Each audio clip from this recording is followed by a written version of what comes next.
Hey VC, Crazy Jimmy here.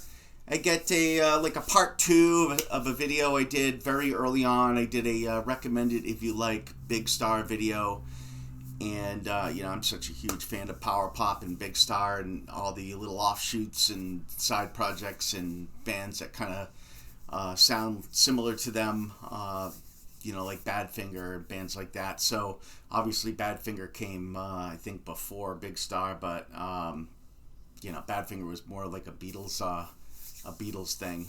But anyways, I think there might be a duplicate or two in here, but I think I got some new stuff that I didn't show in the previous one that you might want to, that I think is worth checking out. So, but before we do that, I want to talk about the Big Star pressings, because I've heard a bunch. I've heard, obviously I own the originals. I've heard represses. I've heard the craft repress. I've heard the UK pressings. So pretty much heard most of them, not all of them. So by all means, I'm not an expert on it, but I think I can speak to it, and I can tell you without a doubt that the original pressings are really the way to go with Big Star. So, like, if you want number one record and you love number one record, I highly recommend splurging for the original pressing. First of all, it's in it's laminated. It's a beautiful laminated sleeve. They really put a lot into these on Ardent Records. So, obviously, if you can find one in VG Plus condition or better, that's key. Yes, it's a bright recording. It's kind of the way they wanted it. It's the way Chris Bell wanted it for sure, especially this first one. And I can tell you right from jump some of the issues with Jeff Powell's remaster. I think that's the Craft Records remaster. The bass is just cranked up. And I think he was trying to accommodate for the brightness of the recording, and it just doesn't work. It killed the mid-range of the album, specifically songs like 13. So I'm not a fan of the Craft reissues on either of these albums. I think they're horrible, actually. I think Powell did what he felt was right, but he certainly remastered them. I just don't think they're great. Especially after hearing these originals.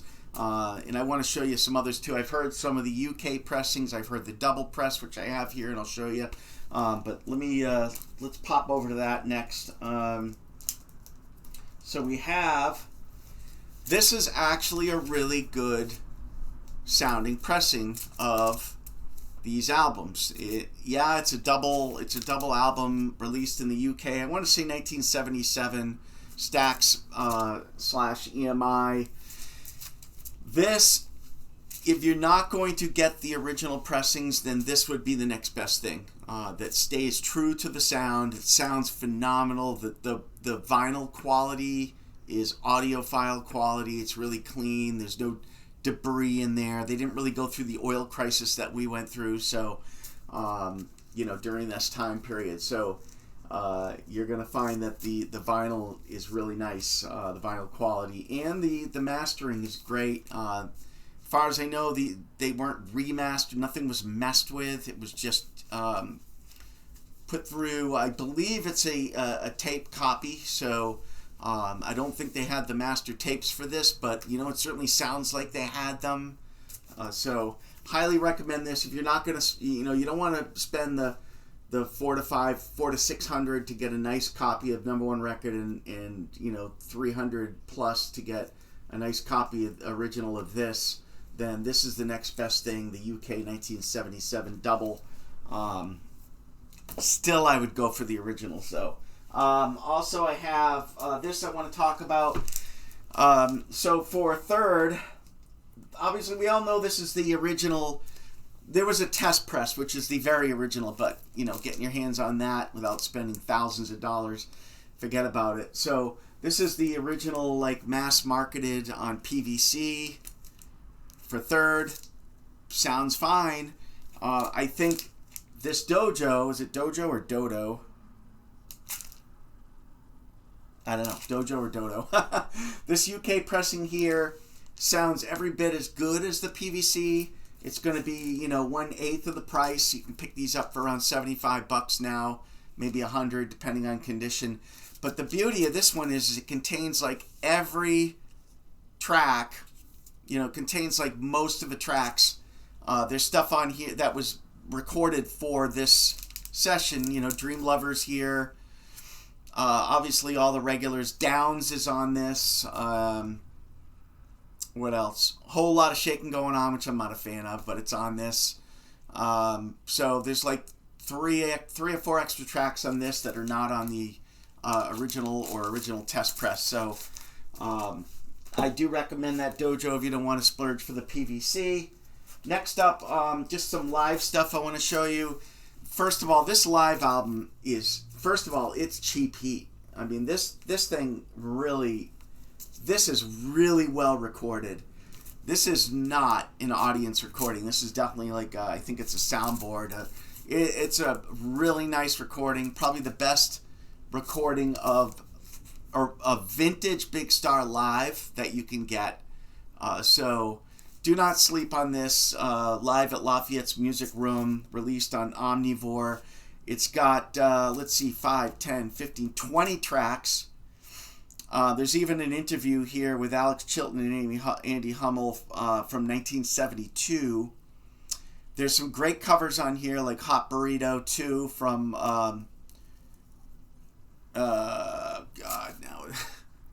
from Graham Parsons' band there. Flying Burrito Brothers, isn't it? There's also Slut from Todd Rundgren on here. They do a great rendition of that. Baby Strange, which I believe is a T-Rex cover, and then of course all the great songs: Ballad of El Gudo, 13, Back Car. The one that's missing on here, which I was kind of disappointed with, is September Girls, but I will get to that. Great live show. This also is fantastic. This is was re-released, but it's horrible. So the official pressing from this show, which was an FM recording originally in, I want to say, 1974, is horrible. I forgot who put it. I don't know if it was Omnivore. I forgot. I don't own it. I got rid of it. And then I seeked out, I heard the way to go is the actual fan club bootleg. So it's not a bootleg. It was released like as a fan club release, and this is one of them. There's like different color inserts on front. But this one is, it's not the recording Lafayette's is. It's not as good, but it's decent. It's an FM recording. It's decent. Do not get the official repress of this. It's horrid. It's not the same thing. I don't know why, but it's not. But this contains September Girls, Maud Lang, Way Out West. There's an interview or two on here. Ballad of El Gudo. There's like an acoustic section where it's just Alex and his guitar. So yeah, this was a fan club release. I shouldn't have said bootleg. It's not really, but yeah. Big Star Live. Check that out. All right. So getting into some things I might not have shown the last one, so we'll call this part 2. I might have shown this, but obviously Chris Bell's I Am the Cosmos is absolutely #1 record, part 2. You're going to listen to this and say, Jesus, this is just another Big Star album. I can really hear where that sound came from. #1 record was a perfect mix of Chris Bell and Alex Chilton, whereas Radio City is Alex Chilton and gang without Chris Bell. And you can tell, now I love Radio City. I like Radio City as much as #1 record. But you know what? This one here is every bit the equal to both of those. So if you haven't heard I Am the Cosmos, if you're holding out, stop holding out. Omnivore did a good job. This is the clear pressing. But every single there's no filler on this, and you'll go, my God, this is radio. This is big #1 record. No, this is #2 record. We'll call it #2 record. All right, let me just get situated here. There we go. All right, next up, don't remember if I showed this or not, and I have some 7 inches too, which I rarely show.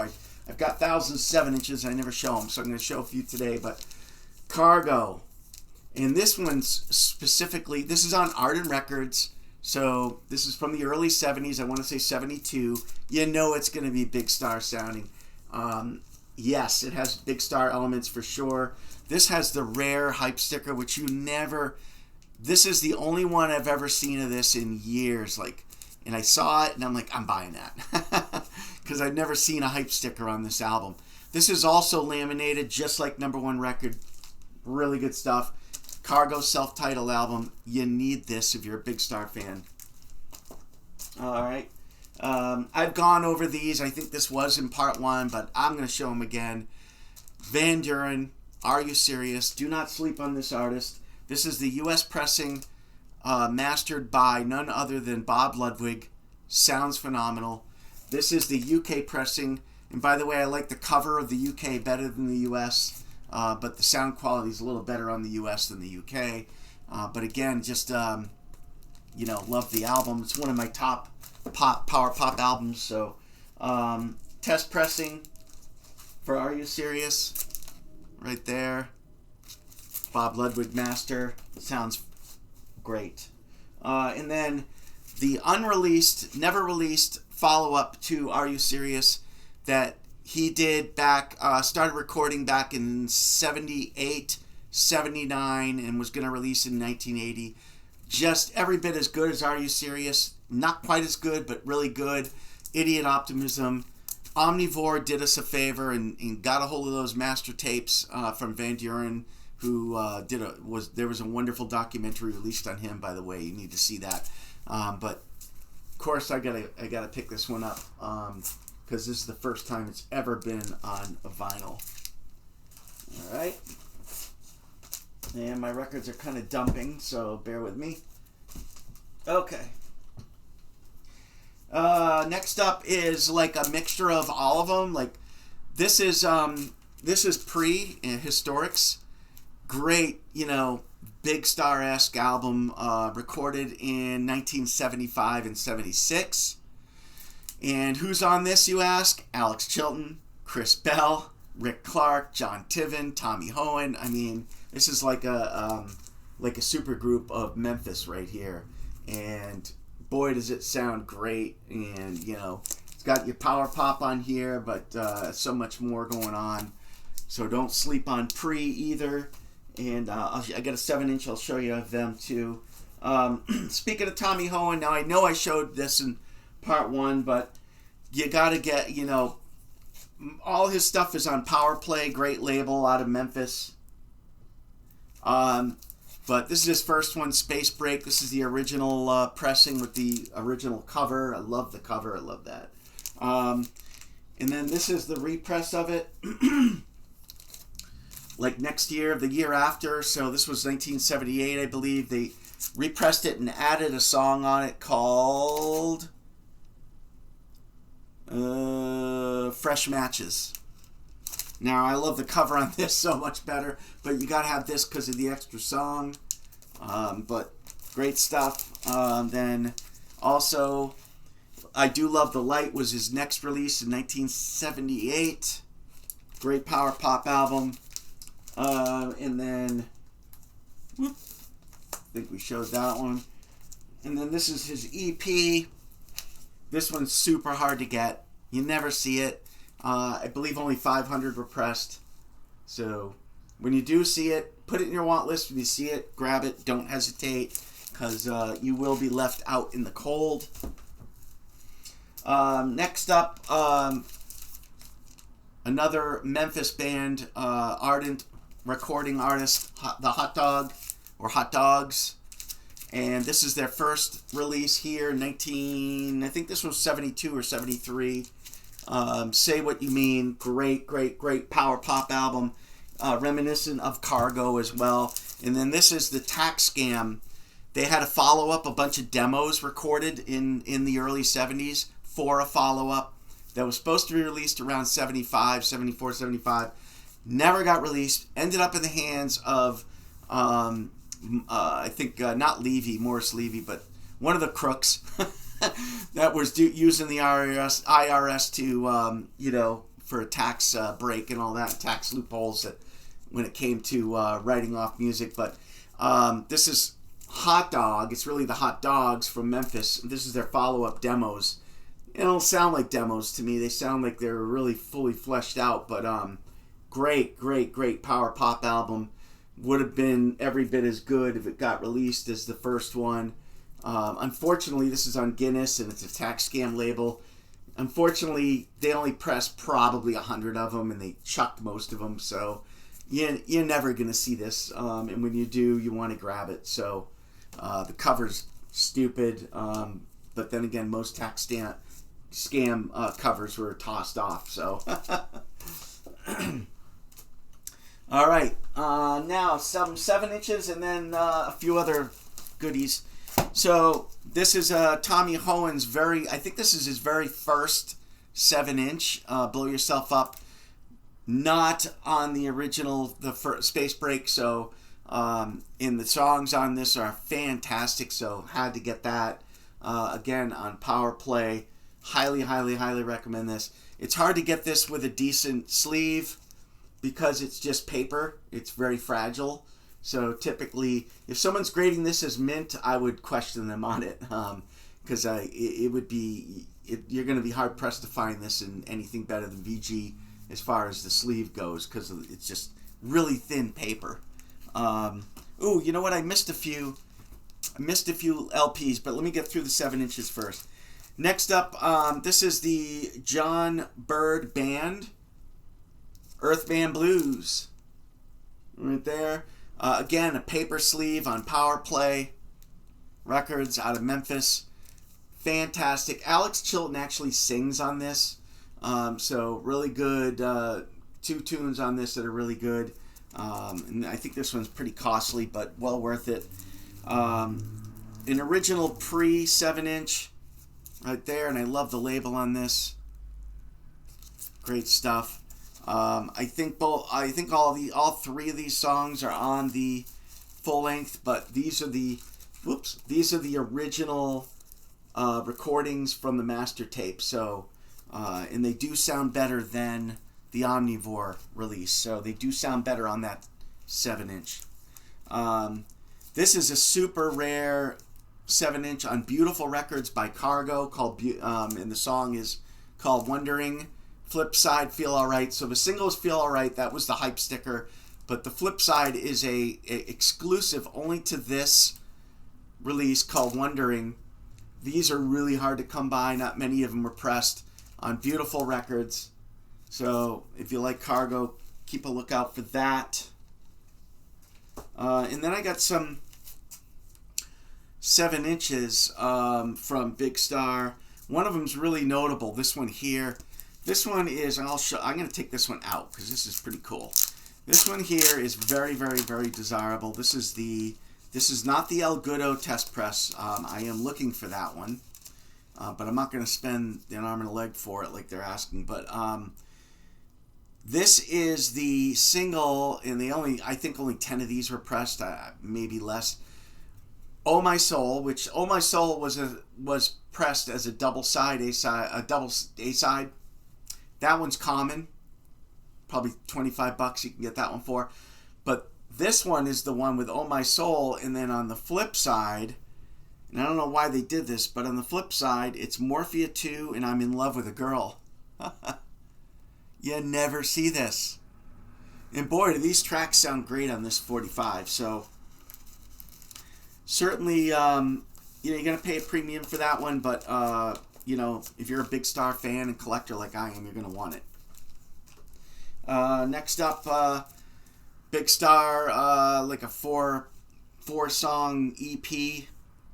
I believe this is another fan club release. There's the back. 1986, that one. And then some more singles. And what's notable here is these, by the way, these songs sound great on single. But the only difference is with September Girls. That's the one. Is this September Girls? No, it's In the Street. The double-sided September Girls promo right here. And I'm happy to have one of these company sleeve. But what's special about this is this September Girl is a different take. Now, originally I heard it was a different speed, but it's actually a different take, which, yes, it is a little faster than the album cut. So it was the take was done faster, but it is a different take from my understanding. So I did a lot of reading on it, and that's what it is. And I listened to it, and it is different than the one on the album. So do not, you definitely want to splurge for that, especially being such a landmark song for them. And then a couple more things, and I'll get back to a few more long players. These Back of a Car, and I've got all four. I believe 4 of them were released, but these are like a fanzine on Big Star, and a fan of Big Star put these out. There's 4 of them, so collect them all, as we say. But this is the number 1 issue, and then this is the number 2, and I believe one of these, they come with some stickers and stuff, and really cool. These are from, I believe, I want to say, I don't think these are from the 70s, 95, so from the mid-90s. But there's even guitar chords and stuff. What do they call those? There's like books with those. But there's this is really cool to have in this one. It's still taped in. I didn't tape it in. It's the way it came. Country Morn, which is the original demo version of Watch the Sunrise. So the Flexi Country Morn came in issue 2 of Back of the Car. So just great to have that. Different version of a beautiful song like Watch the Sunrise. And then Back of a Car 3 and 4, also one of them came with a single, which I'll show you, but this is 3, and this is issue 4, which for whatever reason is the hardest to get. Issue 4 is really hard to find. Yeah, so there's just all kinds of little goodies in this fanzine.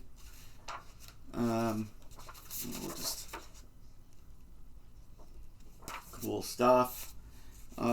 This is issue 3, the back. Kangaroo, When My Baby's Beside Me. What's in here? Flip a few pages for you.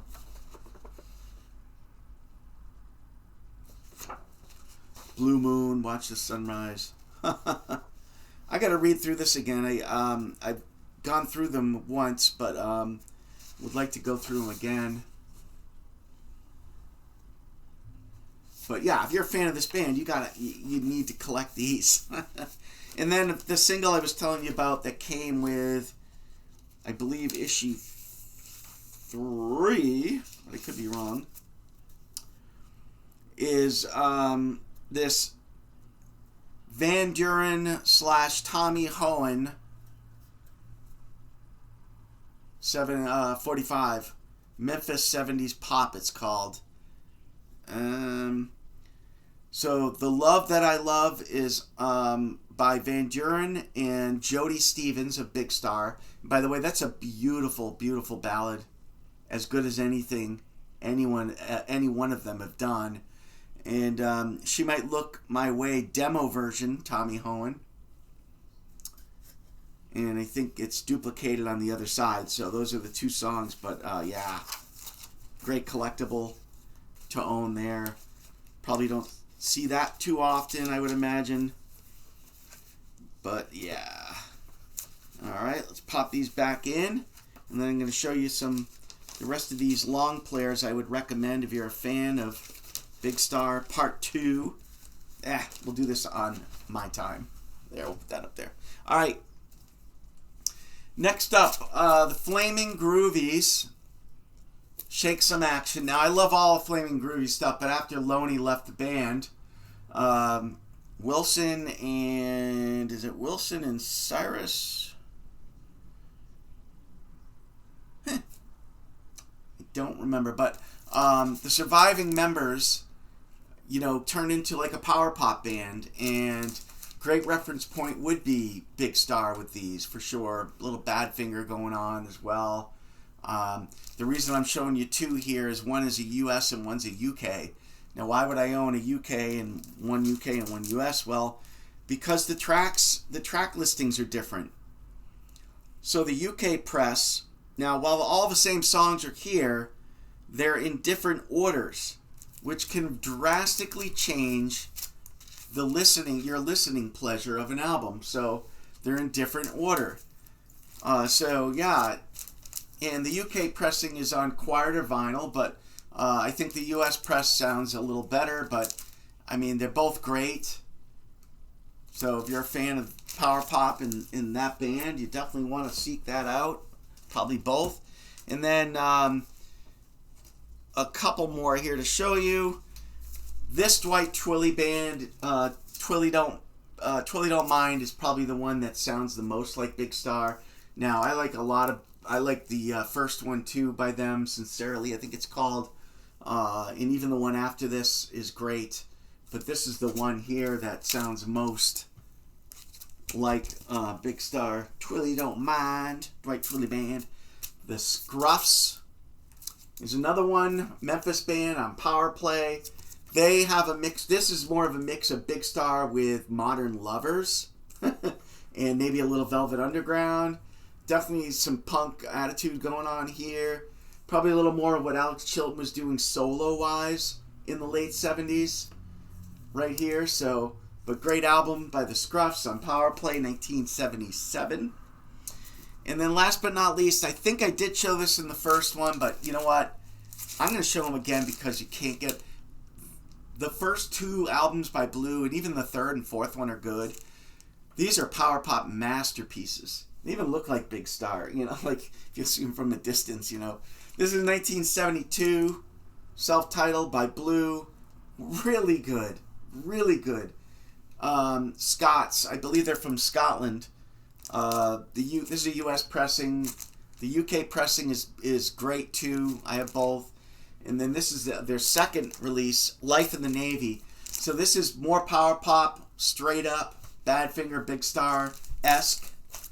And then flip to their next album in 1973 or 74, still on the RSO, but this is more, this sprinkles a little bit of country rock in, so a little bit of the band mixed with Big Star. So if you, or in the Byrds even, so if you like that combo, you're going to be going goo goo gaga over this one. Blue, Life in the Navy, only released in Europe, I believe. This never got a USA pressing, so it's a little harder to find, but it is well worth seeking it out. Every bit as good as their first one, and I've spun this so many times, tons of replay value on this. So anyways, there you go. Recommended if you like Big Star Part 2. I do apologize for some of the dupes, but I know there was some new stuff in there too, so please go check them out, check the snips out, let me know what you think down below, hit subscribe, hit that bell, I'm out.